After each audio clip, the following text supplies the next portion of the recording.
the United States of America, and to the republic for which it stands, one nation, under God, indivisible, with liberty and justice for all. Thank you. I've said this before, it's always hard for me to interrupt all that pleasant chatter. Everyone was talking and enjoying each other. And isn't that part of the best part of Rotary? One of them. One of them? Okay. I'm super shut up because I'm not in the back row. You guys are the ones that.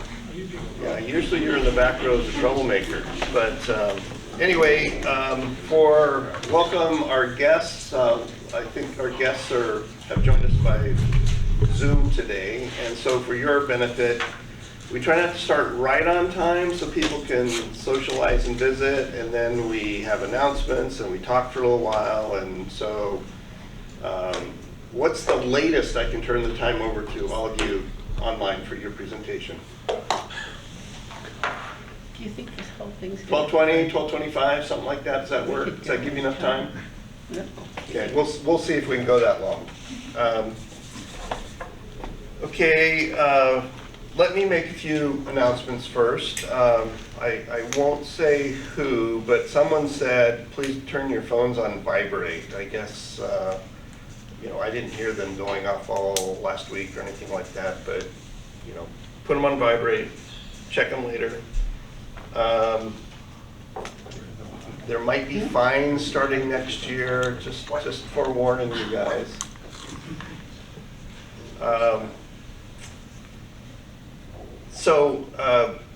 Something I just want to mention really quick. I don't think Dan Jones is online. I don't see him in the room, but he's trying to get May 21st finalized to go out to Goddard Hot Springs for that annual work thing. And I know that's huge. Everyone likes doing that, or at least knowing about it. But pencil May 21st on your calendars. What other Rotary announcements are there? Vince. Good afternoon, everybody. I'm actually wearing the hat of the American Legion today.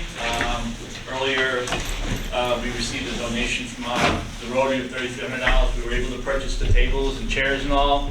And now that we have the carpeting done and the medallions placed on each table stating that they were donated by the Rotary, we'd like to schedule a day, maybe a Tuesday, to have you all come down. And we want to pay it forward. We want to treat you all to a lunch.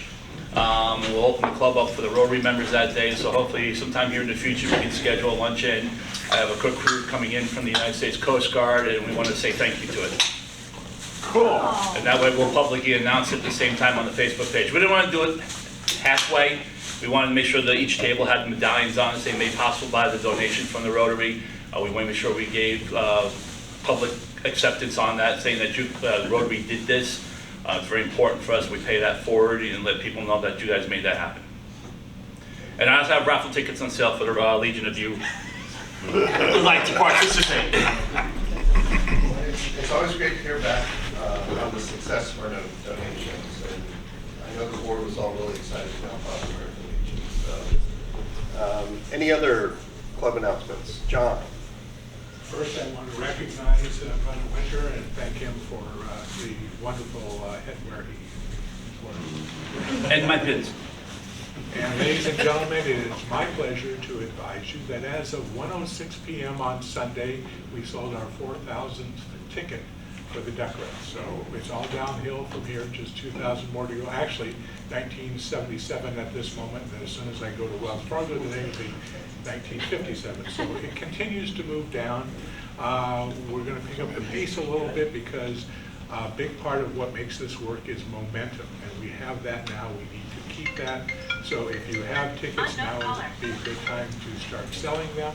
If you need some time and help, the tables at both Seamart and at AC Lakeside are available, and we've had a really good run. I was concerned that with the downturn in the economy that might not be the case, but it's not really affected us. We actually picked up another 3 business sponsors this week as well, thanks to the rainy day bazaar.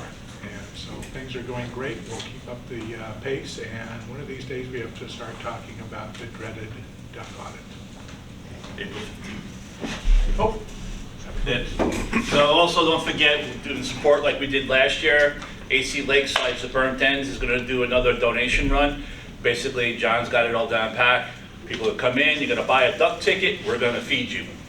Right now, we always do the burgers, the hot dogs, the plant-based burgers.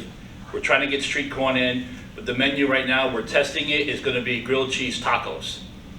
So it's in test phase right now with the success of the grilled cheese baked spaghetti last year. Grilled cheese tacos is something that we're developing right now, and then we're just trying to get the flavor profile right, and if it works out, that will be the specialty dish, otherwise we'll go to steak flatbreads. Wait a minute, what is a grilled cheese taco? Pretty much it's the taco, the insides of the taco on a Texas toast grilled cheese, topped with sour cream and fresh guacamole.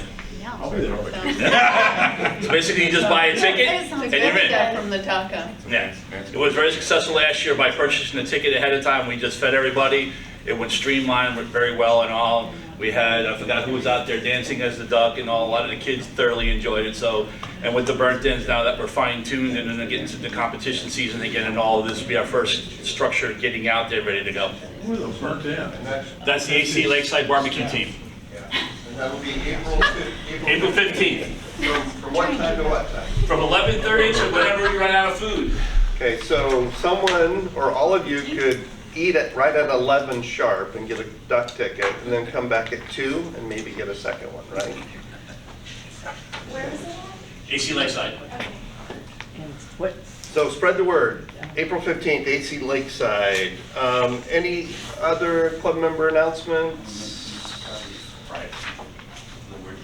Okay, we have Mary Sininski here who wants to give a little announcement. Oh, I will too when it's my turn. I'm not Yeah, hurt. you wait. I So will. Mary. Your hand was too slow. Sorry, Jen. Jack.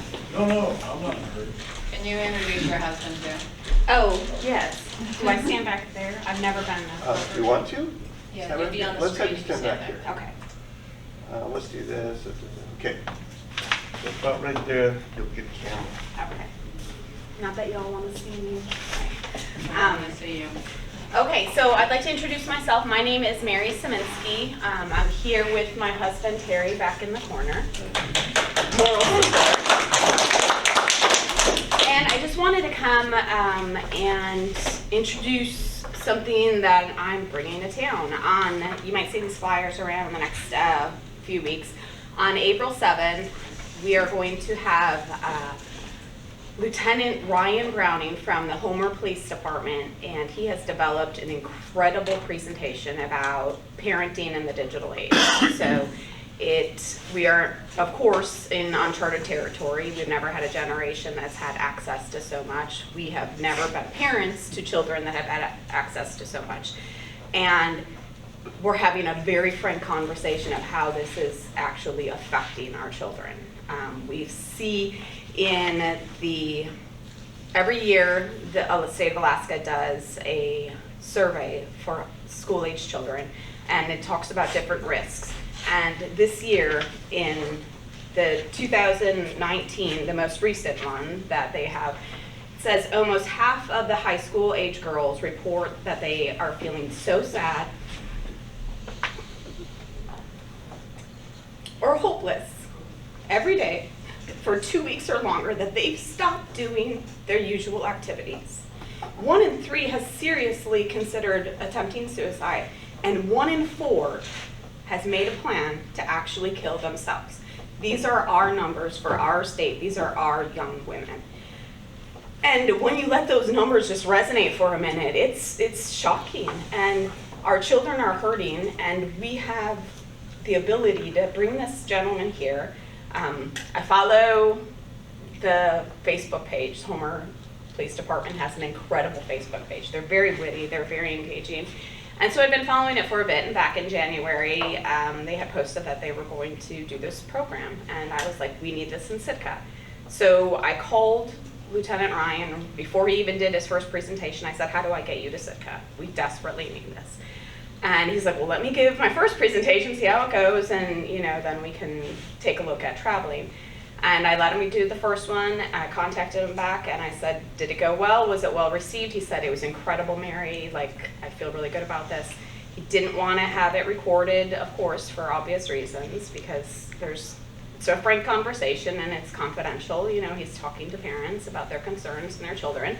And so he wanted to present the program himself. So I thought that was he had ownership in it. He had anecdotal stories. It was going to be the best way to disseminate this information. So I then went around to different organizations, and starting with Elks, they gave me funding for the airfare. And once I had that, I knew I could do the rest. And the breakdown was total, it was going to be a little over $2,000 to raise to bring him here. I met with the police department. They supported it. However, they didn't have any money or resources to put towards it. I talked with the school district. They, of course, supported it. Again, a similar situation. So I thought we're just going to do it grassroots, and just the need was too great to worry about how it was going to happen. The need just had to happen. And so he will be here on April 7th to give a very frank, candid conversation with anyone that has anything to do with children. You don't have to be a parent or a grandparent. You can be a neighbor. You can just be someone that sees kids in the grocery store. I think it's really important that as a community we understand the mental health dilemma that we are in right now. And a lot of it is because of what our kids are exposed to on social media. And I think everyone should come. I think you should bring all of your friends. I think you should pimp it out as much as humanly possible. Tell everyone you know. And let's show up at 6 o'clock, April 7th at the Shikaquan Nakahiti Community House. And let us show in numbers how much we support these children. Let us show up by putting our bodies in that building and saying, you matter, we care, and we want to have this conversation, so that we can go home and have this conversation over and over and over again until our youth feel supported and healthy again. So that's why I'm here. Any questions? I just want to offer congratulations. I heard a statewide news broadcast here a few days ago about this program, and they were talking about where it originated on the Kenai Peninsula, and said the programs are going to be going on in Homer and Kenai and Soldotna and Sitka, and that put a lump in my throat. So Yeah. thank you. Yeah, it's my honor, truly. If one kid, is impacted, that's all that matters. Having said all that, if anyone, I'm $500 short, I know I can come up with it, but if your organization or entity in any capacity wants to help, I would be remiss not to mention the others that have helped up to this point besides the Elks Lodge. I'm gonna make sure to look at all the names so that I don't forget anybody. Mary AC will pay that $500. Oh, thank you, Vinny. I had you. Well, and that is on top of already AC has donated $250 originally. When I was first, they were my second people that I went to besides the Elks, and they donated the $250. Aspen Hotel donated the stay for the night here in Sitka for Lieutenant Ryan. Mean Queen donated all the meals and anything that he needs or wants to have while he is in Sitka. They've taken care of that. Trish White over at White's Pharmacy, these are not cheap to make when you have this much green. This is a costly poster to run. She graciously printed out a bunch of those for me. And then my little business, our little Sweet Sisters, we donated because I'm in it full send. I'm for this. All I care about is supporting kids. That's it. Besides the statistics you cited, tell me about how you got, why you're interested. Who are you? I mean, you're a business owner. You mentioned you're the owner of Sweet Sisters, and I guess you have two beautiful daughters. Yep, you and your husband. Two kids. One is just turned 16. One will be 14 at the end of the summer, and. Yeah, my husband, we have a caramel business in town. We're a tight family. We do a lot of stuff together. We're huge into music. We're huge into traveling. And I'm a very active parent. And I knew that if I had concerns about what was going on with my kids, I could imagine that 95% of the people that are walking around have concerns about what's happening for their children too. And so I didn't, it's not an affront, it's the wild, wild west, and we don't know. And that's not our fault, and it's not our kids' fault that they're in that position either, but I think we have to have that dialogue, we have to have that communication, we have to show support, and we have to start bridging that gap. And it's not just going this one Friday night for 2 hours is going to solve it, but it's going to open up that door so that as parents, we have a really fine, needle tip idea of what our kids are actually being exposed to. And I'm just a mom that loves kids. I love everyone's kids, and I'm a firm believer, like in Sitka, I think our adage is, rising tides floats all boats. And I believe that wholeheartedly in everything I do. And I believe that for our kids. So my kid only does good if every other kid that any of us know does well too. Like, it cannot happen, I can't worry about just my kid. I have to worry about every single kid I see because they're all connected. Everyone hangs out with everyone sees everyone, they're at school with everyone is influenced by every other member in this community. And we can show up for our kids, it'll be easy. We just have to be there Friday, April 7th, 6 o'clock, Shikakon. Are kids invited, or is it just... Kids are, so good question, thank you for that, Melinda. This is an adult-only presentation with the caveat is teens can go, because they're already seeing it. So what they see or hear, and there will be frank, there will be sex, there will be drugs, there will be all of the bullying and all that stuff. Yeah, I mean, it's going to be, but it's nothing it's nothing that your kids have not seen already. So it's not appropriate for like a 10-year-old, because they hopefully have not been exposed to it yet. But it is designed for teens and adults, and there's no recording at it because of that desire to have it be a really frank, open conversation that everyone feels that they can say what they want to say without having any recording of it anywhere. So yeah, that's the other thing. So yeah, just no recording, and teens and adults, and bring everybody and let's pack the place. So thank you, I appreciate it. Thank you, Shannon, for suggesting me come. Yeah, thanks. So thanks, Mary. Mary and I have talked a bunch on the phone off and on over the years that I've been in Sitka, and COVID happened right before I moved here, so I'm still putting names and faces together. But for everyone's benefit, all of us sitting in this room know this, but the duck race funds, the money we earn from the duck race, we put back into the community, and this is probably a classic type of an opportunity. And we just have an application process, and it goes to the board. Otherwise, I'm sure John or some of those board members would have jumped up and offered to chip in that 500. So for future reference, contact the Rotary Club. We've got funds for this type of thing. And if there's something follow-up, I think board members, everyone nod, would we support something like this on a follow-up basis? Yeah. Maybe a second round or something? Or yeah, I'm hoping to do it. I mean, every year there's new people and there's new parents, so I'm hoping that next year we can do another thing and make it bigger. This year I just wanted to strike while the iron was hot. He's actually on the way down to Sitka. He changed his ticket that the Elks purchased, and he's going to stop and speak to the legislature in Juneau on his way down. So I see a huge movement taking place, and I'm just grateful that Sitka's on the forefront of it, as always. Yeah. Well, thank you. And yeah, a lot of the conversations I've been in on at the board level is that we wanted duck funds to go towards people who were maybe struggling a little bit more, children and teens, in my opinion, with COVID, with the lockdowns, with all that stuff going on.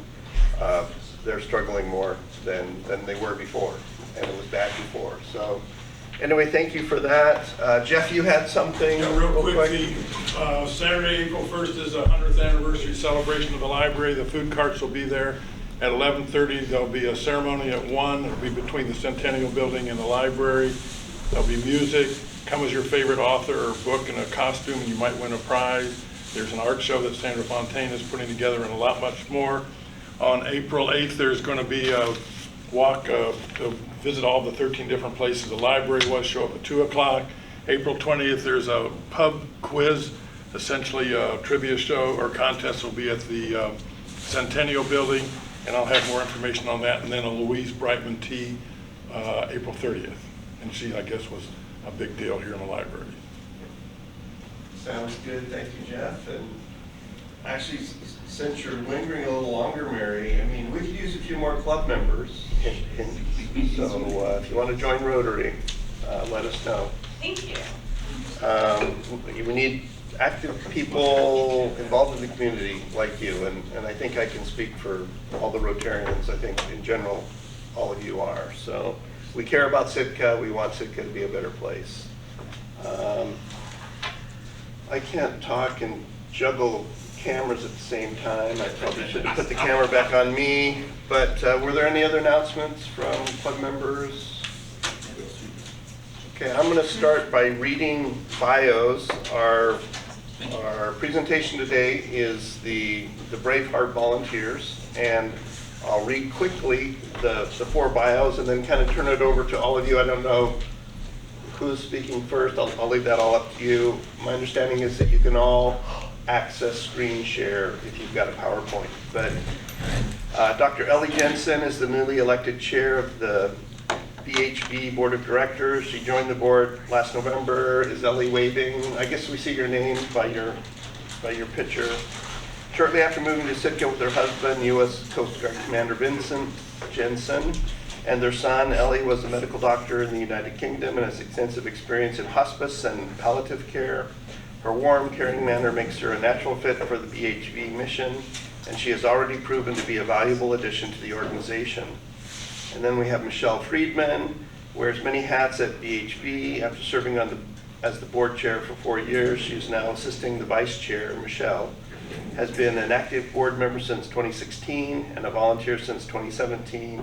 She plays a key part in fundraising, especially for the Buoys and Bowls events, and provides office and staff support whenever needed. Her devotion and enthusiasm for BHB is contagious, and she is well loved by her care receivers, fellow board members, and the BHB staff. Michelle and her husband, Roland Worth, have lived in Sitka for 33 years and have 2 children.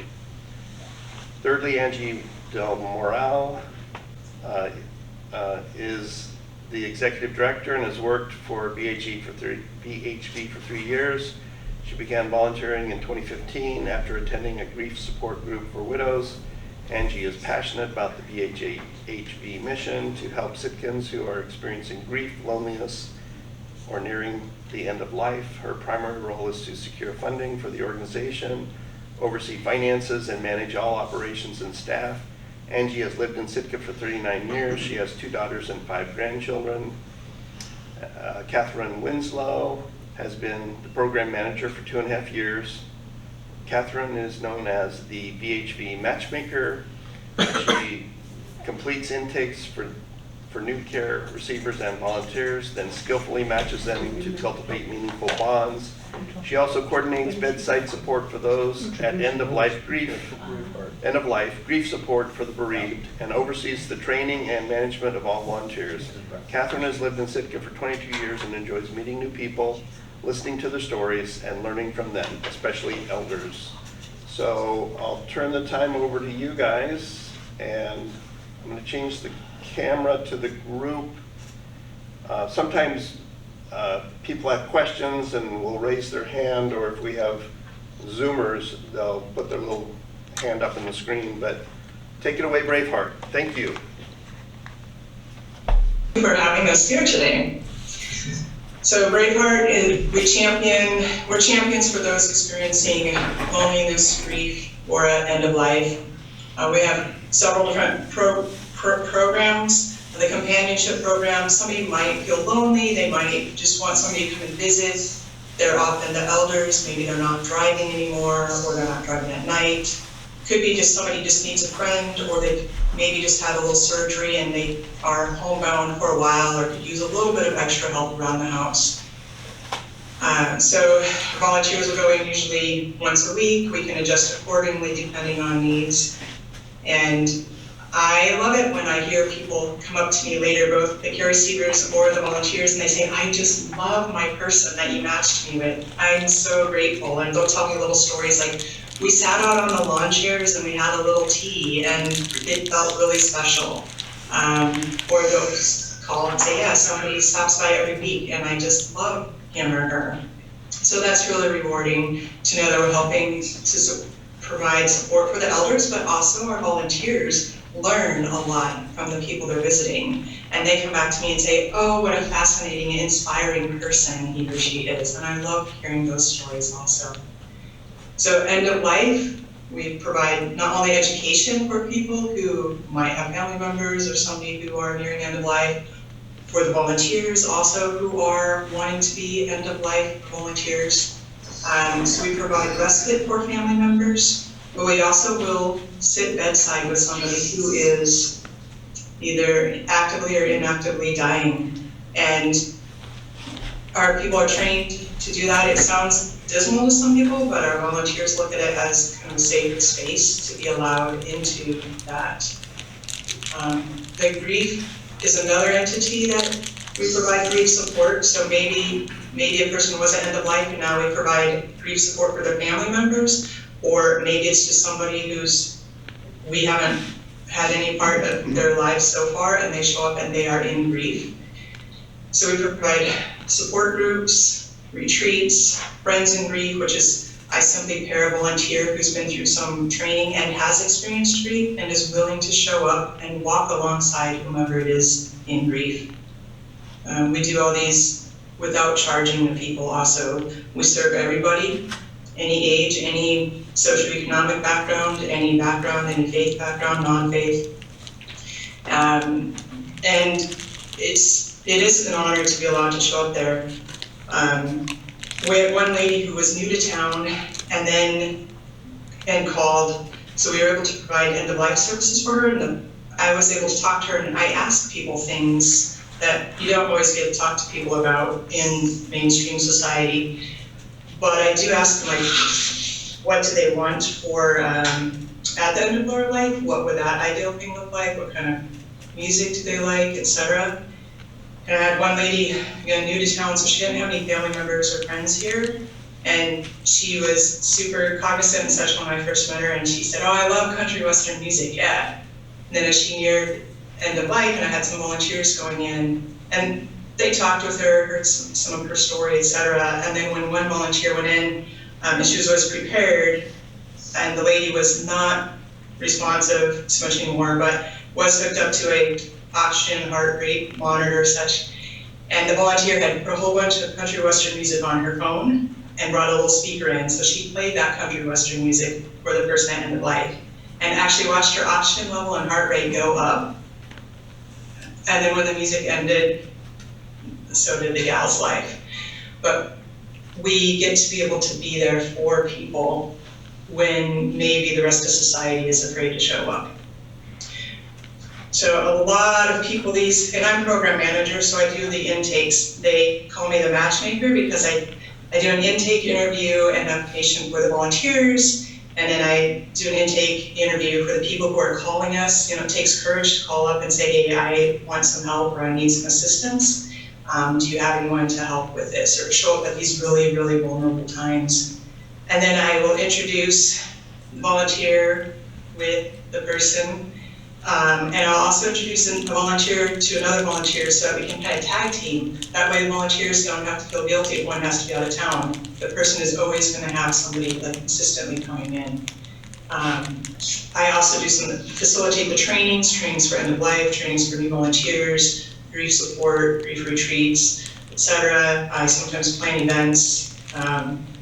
We've had tea parties and such with people where we connect the care receivers and their volunteers, and it's open also for general community members a lot of times. But a lot of people are going through a lot these days. And I am really grateful for the people who call. It takes courage to call when they're vulnerable and say, hey, I need a little help here. I'm grateful for our volunteers and those who show up and are willing to meet people where they are. And I'm grateful for our supportive community and the supportive board. It takes all of us, many of us, brave hearts to do what we do. Thank you.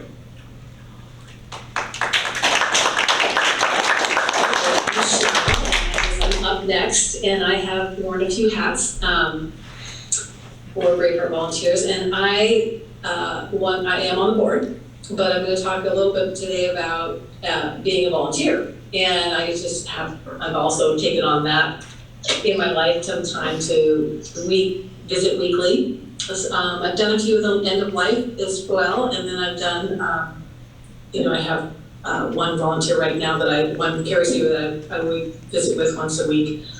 It's really rewarding, and I highly recommend anyone that's considering that they have possibly a little bit extra time to give Catherine a call, because it really is quite rewarding, and she's great about matching us up with the right person, and that backup person that she just mentioned about being teamed up with another volunteer really is helpful, because a lot of us that are retired, that are in Sitka, travel a bit. So you just know, well, I'm going to be gone for this month or this whatever. It's nice to know that peer receiver is still going to continue to get support. So it really does work nicely to kind of have that in mind, that you don't have to have that worry, but it is very rewarding. I'm going to take just the last couple seconds here to talk about an upcoming event that Braveheart is organizing.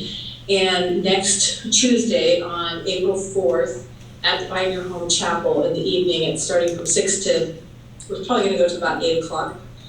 It's an hour-long documentary called Speaking Grief. And we're going to show this.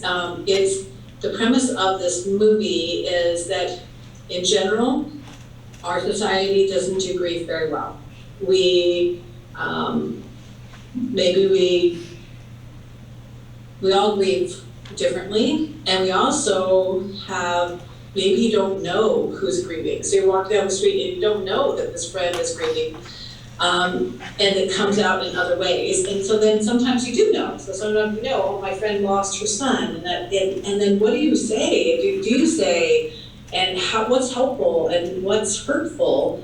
And this short movie of an hour really speaks to several examples and several stories of people that are sharing their experiences. And so I think all of us can get better at dealing with grief. So it is an opportunity for us to share that. And so it's open to anyone, it's free, and it's next Tuesday at 6, starting at 6.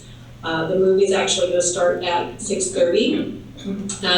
Losi, I got to make sure I get her last name right by next Tuesday, but it's Solution, I'm not quite sure how to pronounce her last name. She is an Outer Coast student, and she's going to share a poem she shared at the last monthly grind. She's going to share that same poem. So that's going to start us off, then we're going to do the movie, and then we'll have some time afterwards with some cookies and some tea to just be there, just to support each other, just to talk. So, next Tuesday, Pioneer Home Chapel, 6 o'clock. Thank you.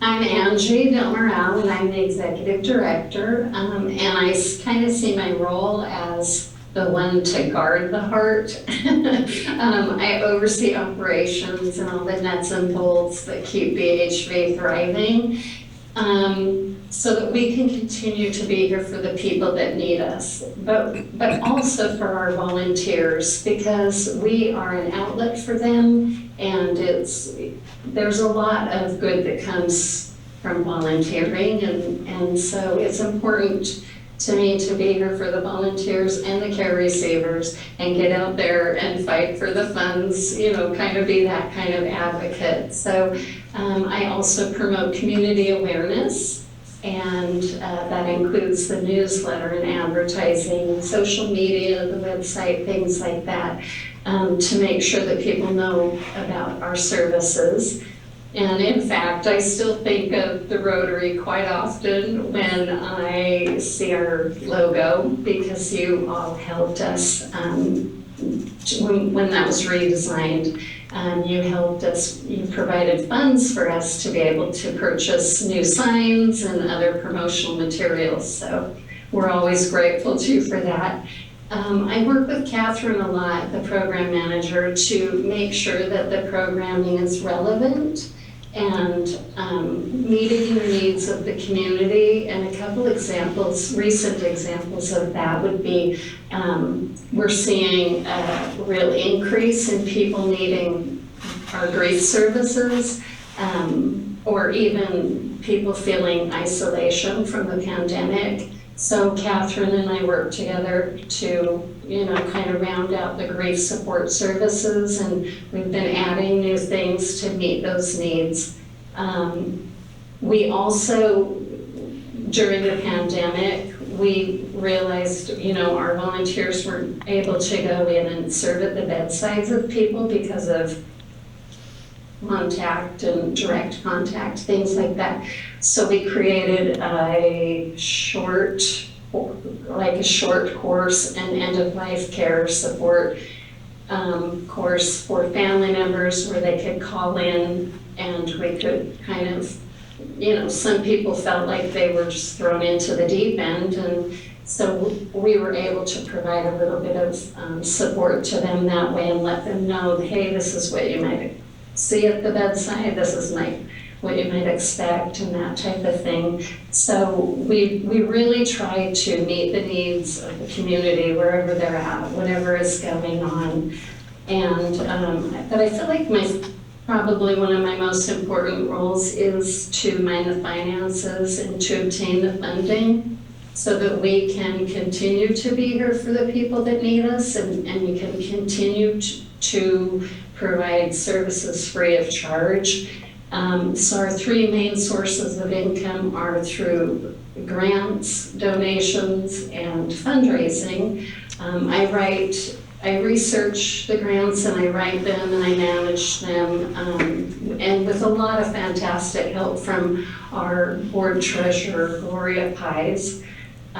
She's so helpful. And then I process the donations and work with our donors, correspond with our donors, and make sure that they know how much appreciated they are.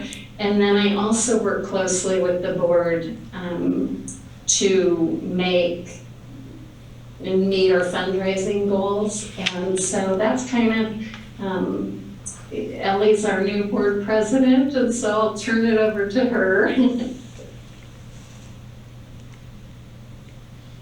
Thank you, Angie. I'm Ellie Jansen. I've been board president since last month. I joined the board in November, and I'm very honored to have been the president for the last month. Michelle, who you've already heard from, has been the president for the last 4 years, and I'm very grateful that she's staying on as vice president. We have 9 board members at the moment, and you've already met Michelle. And Angie just mentioned Gloria Pies. She is our treasurer. We also have a secretary, Jenny Claker, and 5 other members. We have Shauna Thornton, Jared Gallinin, Tanya Vanderberg, Lacey Tooten, and Dr. Drew Thompson. So currently we have 9 board members, but they're such a great group and very passionate about our mission. And we meet once a month for about an hour. And we will try and get involved with our fundraisers. But I do want to say that we are looking for 1 or 2 new board members this year. We'd love to have a couple new people join us. So if you know anyone who might be interested in our mission and joining us, we'd love to hear from you. So after talking a little bit about the board, I'd like to tell you a little bit about the fundraising that we're doing at the moment. As Angie mentioned, our fundraising is really quite vital to our day-to-day, keeping our day-to-day operations going. We apply for grants, and those grants serve us really well for putting on events, for buying physical items. The funds that we raise through our fundraising activities are really crucial for making sure that we have our staff who really keep our organization running, train up our volunteers, supervise our volunteers, make sure that we've got our ducks in a row. And so we love it when our community supports our fundraising activities. We have a fundraiser going on currently. We have the Alaska Getaways online auction, and that actually kicked off on Saturday, but there is still plenty of time for everyone to get their bids in. The auction doesn't close until Wednesday, April the 5th at 6 p.m. This fundraiser has been supported by local businesses. We have 3 amazing items up for bid that were donated by Alaskan Dream Cruise and also Travel Sitka and Alaska Seaplanes. So we have those 3 items. That top big first item is the Alaska Dream Cruise, and that is actually an 8-night cruise, the Inside Passage Sojourn, which is on the Baranof Dream cruise ship. It's a very small, intimate, really nice cruise ship, and that's for 2 people, and it's worth almost $11,000. Currently, our top bid for that stands at $4,100. So there's really an opportunity for someone to bid and still grab themselves a really great bargain for an amazing trip. I've met a couple of people recently who've taken the trip who are locals to Sitka, and they've really enjoyed it. And the 2 other items we have are a 1-night stay for up to 4 guests at the very luxurious Stone Lantern House. And that certificate is valid for the off-season, October to April. Currently, the highest bid for that is $250, but it's valued at over $900. And our 3rd item is from Alaska Seaplanes, and they've up for bid is a round-trip ticket for 2 people anywhere that Alaska Seaplanes flies, and that's valued at $1,400, and our current high bid on that is just $700. So we're excited about this auction. We'd love for you to spread the word about it. You do not have to be in Sitka to bid, so share it with friends and family who might be interested in coming up to Sitka and having a bit of an Alaska adventure.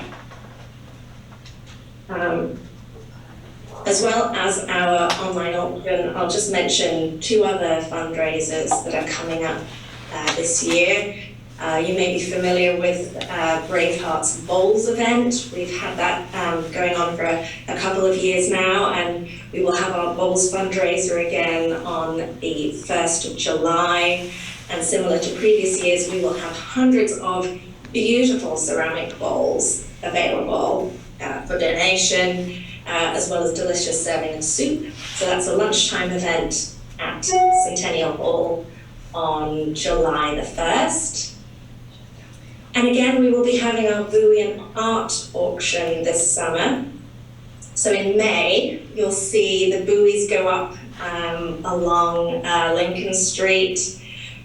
They will be hung there over the summer for you to enjoy. And then on August the 22nd through to August 29th, they'll be auctioned off online along with some other artwork. I've seen the buoys from the last couple of years. There was some incredible artwork there, so we're excited to offer those again this year.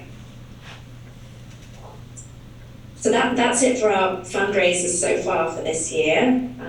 I just really want to thank you for welcoming us here today. We love talking about Braveheart and the things that we do. We really thank you for your support of our mission. Our mission is to provide compassionate care, companionship, respite, and education to those here in our community that are facing illness, who are isolated, who are at the end of life and in grief. But thank you.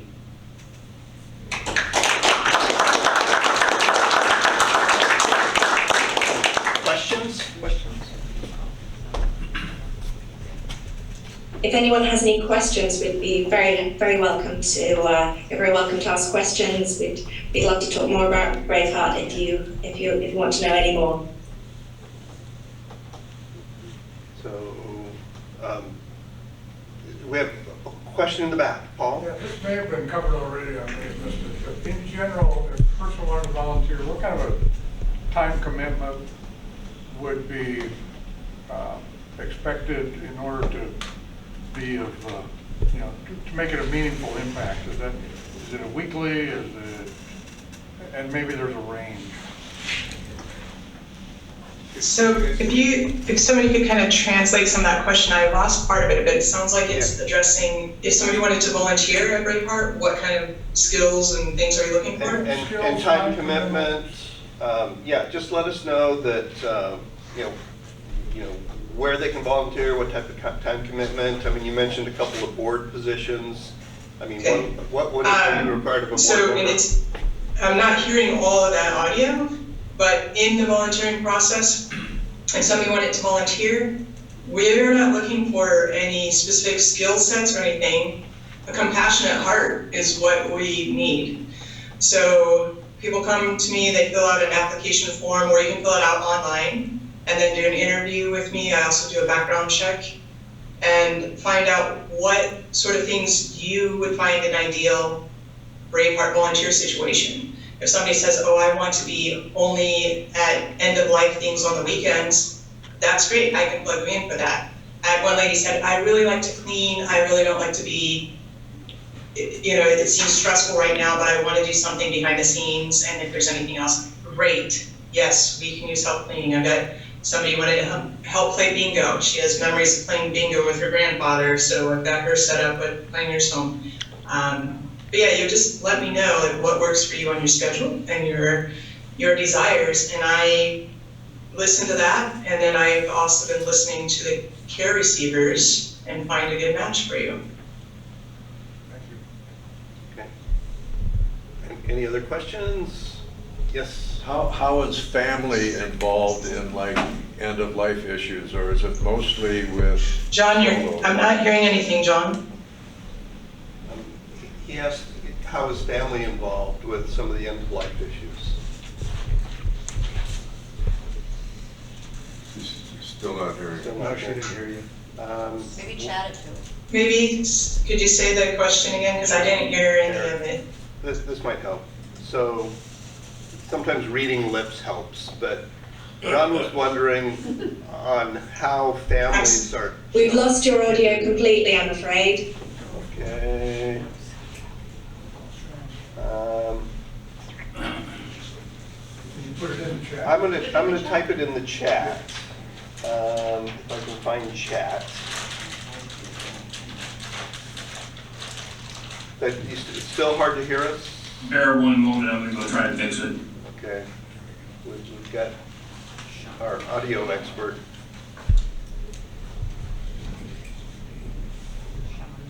They totally changed there's chat. Chat, there's chat. Holy cow. Nice hat, Shannon. That's right.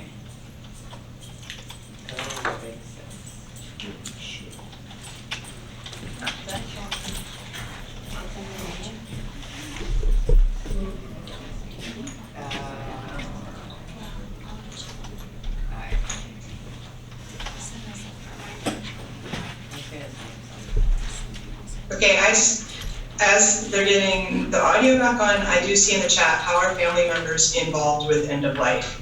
Oh, good job. And that is a great question. It varies from family to family. Some family members want us to come in and provide the respite, and they they need to go out, some of them need to go to work still, or pick up the children from school and run all sorts of errands and such. Others look to us for some sort of, maybe a nugget of information, something we can say, which might be, yes, they can still hear you even though they're not responding. So if there are things you want to tell the person, tell them. They'll still be aware of, even when they seem like they're, again, non-responsive. You can go in and touch their arm and say your name, they'll know, they'll recognize your voice, they'll know you're there. So again, in listening to what the family members want and need, we try to make that happen based on their schedule and how much they want to be around or not. Every family's different and everybody grieves differently and everybody has different feelings too at end of life. You know, you hear people say, like the grandmas sometimes say, you know, when I die, and often people are like, no, don't talk like that. So really, it's like, no, listen, you'll probably learn some things that'll make it easier for both of you when that time comes. We're also there for people who they don't have any family in town. And so when our volunteers go in and sit at those bedsides, the family members that are out of town are so grateful for, we're there until they can arrive, or there's so many different circumstances, but they're grateful. Mm-hmm. It's been touching for me sometimes to only spoken to a family member on the phone and have no idea what the family member looks like, whatnot, and that they know that we are providing, as Angie said, care until family can get there. And then sometimes I'll go to the funeral. Sometimes people want me to go to the service, and I will. And then it's just always an interesting thing too, because they will come up to me, and again, I'm just meeting them, and they're like, you're with Braveheart, aren't you? Yes, thank you so much. We couldn't have done it without you. And by without you, I know they mean all of Braveheart. Then the people who have gone before me, who have helped set it up. Any other questions? We need someone to test our audio fix. Other questions? Can you hear us in the room now? Nope. Okay. Well, it's noon, so noonish. One-ish. Sorry, one-ish.